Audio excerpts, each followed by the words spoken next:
Hey, good afternoon, class, and welcome back to Introductory Psychology. Welcome to our fourth week. We're at the halfway point. I can't believe I'm saying that, but with these 8-week classes, it just flies on by. Anyways, welcome back. I hope everyone is having a great week. Hopefully, you're enjoying some of this beautiful fall weather. As I record this, it's a kind of a chilly Friday afternoon, but there's even a chance of some snow apparently later in the week, so maybe we won't get to enjoy fall for too long. We're going to segue right into the winter, but hey, that's Oklahoma. So anyways, welcome back.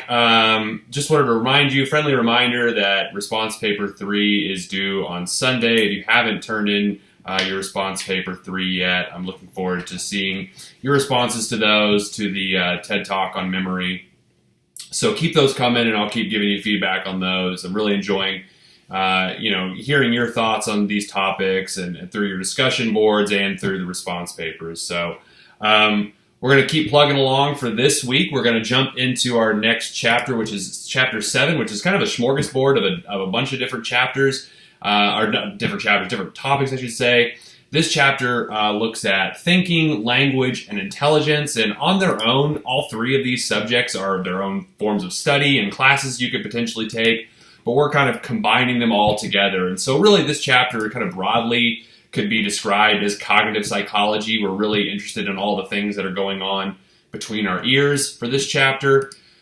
So, at the end of the chapter, you should be able to define what thinking is, specifically looking at how thinking is used in problem solving and decision making. And when I say decision making and problem solving, it could be a literal problem like a math problem that you might solve for a class, or it could be problem solving on deciding, what am I going to eat today? What am I going to wear today?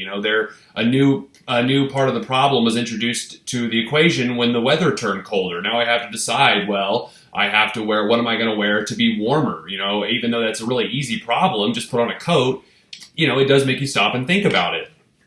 And that's what this chapter is all about. So after looking at thinking and cognition, you're then going to look at language and sort of the nature of language, some different theoretical perspectives about language, where it comes from. For those of you who have younger siblings or children of your own, if you've watched language develop, it is a very fascinating process. Children, they're born, they can't use language, but they start to learn words, and, mom and dad or whoever the parents might be get so excited when the child learns their first word. And then it's kind of an explosion from there. Children start to develop, they speak in single word sentences, then it's 2-word sentences, and then they're making full sentences, and then, then they're sending tweets and all that fun stuff. Communication just blows up once those first words are first spoken. So you'll read a little bit about language. Again, I think it's a fascinating topic. And then you're going to switch gears and look at the topic of intelligence. Intelligence is linked to problem solving. A lot of definitions, at least Western conceptualizations of intelligence, define intelligence by our ability to problem solve, to learn from our experiences and to problem solve. Now, that is, of course, a very Western understanding of intelligence. Different cultures, different parts of the world look at intelligence differently. But for our sake, we're going to tie intelligence back to problem solving for this class. We're also going to look at how to measure intelligence. Maybe you've taken an intelligence test in the past and gotten an intelligence score. Maybe your school psychologist or somebody at your school may have administered that, depending on where you were at. We're also going to look at the role of nature and nurture, what they have to say about intelligence. But like all phenomena in psychology, it's not nature versus nurture, it's nature and nurture. The two work together sort of, I wouldn't say flawlessly or seamlessly, but they work together to kind of, for any phenomena. If we want to explain any phenomena, we have to look at it from the perspective of genetics and perspective of the environment. So that's chapter 7, and that's chapter 7. You'll also need to read chapter 8. Which again is kind of a combo chapter. Rather than these being two separate chapters, we have motivation and emotion are combined into one chapter. They're related to each other, so it's not all that surprising. But each of these topics could be their own course, could be their own chapter as well. So I really love this chapter on motivation. A lot of what I teach at OU, and I literally teach a class on motivation at OU for our pre-service teachers. A lot of my research dabbles in motivational theory, so I think this is some pretty cool stuff to read about. And again, motivation is a really important topic to consider because all of us are motivated to some degree. Otherwise, we wouldn't be here. We wouldn't be taking college. We wouldn't be, I wouldn't be teaching a college class. You wouldn't be taking a college class trying to better yourself if all of us weren't motivated, pretty highly motivated by some things, one thing or another. So after this chapter, you should be able to define what motivation is. It's kind of this energizing force behind our behaviors. You'll look at some different theories of motivation, including some that you may have heard of, like Maslow's hierarchy of needs. You may have heard that one before, maybe in pop culture references or elsewhere. We'll also look at some of the things that are very motivating to human beings, and those are food and hunger and sex. So I apologize if the topic of sex is something that makes you uncomfortable, but none of us would be here without sex, so sorry, but we're going to read a little bit about sex. Specifically, the role that sex hormones play and also what the body does when having sex, either by yourself or with somebody else. The body goes through very unique phases during sexual activity. We'll also talk about achievement motivation. Again, I think all of us in this class have achievement motivation to some degree. Otherwise, you wouldn't be here. Same with me. I wouldn't be teaching this class if I didn't want to achieve something. Like I want to be a professor in the future, so I want to teach college classes. You want a certain job or a certain status in the future, so you're taking college classes.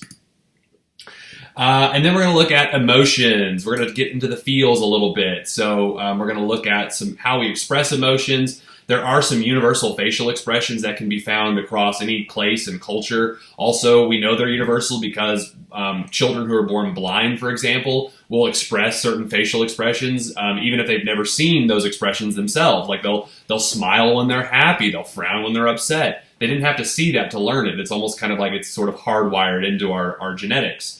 And then you're also going to look at some theories of emotional responses, 3 different theories that are pretty similar to each other, but kind of add on to one another. Cannon-Bard theory, Schachter-Singer's 2-factor theory, and I believe appraisal theory is the other one you're going to look at. They're really just kind of building onto each other. So, so read about that, the different theories of emotions. So that's the readings for this week, Chapter 7 and Chapter 8. There will be a discussion this week. I'll probably have your discussion be on the topic of motivation, on what motivates you, because I'm very interested in that. I love hearing about what motivates people. I'm a very highly motivated person myself, so I'm really excited to meet other people who are motivated and to hear what motivates them. And again, I think we're all motivated, otherwise we wouldn't be here. So, and then also there will be a response paper this week. I think I'm going to have your response paper on the subject of decisions. So I'll post something of that in the next day or so. But your response paper will be due Sunday. Your discussion post will be due Friday. Of course, please get your initial post in by Wednesday so you can get that timeliness credit as well. And then the last thing I want to mention is that Exam 2 is open. Exam 2 covers chapters 5 through 9. It's 50 multiple choice questions like the previous exam. There is no time limit. However, do remember that the exam does close promptly at 11:59 p.m., regardless if you are finished or not. So, so that's open until the 19th. So it's the 9th right now. You have about 10 days to complete that.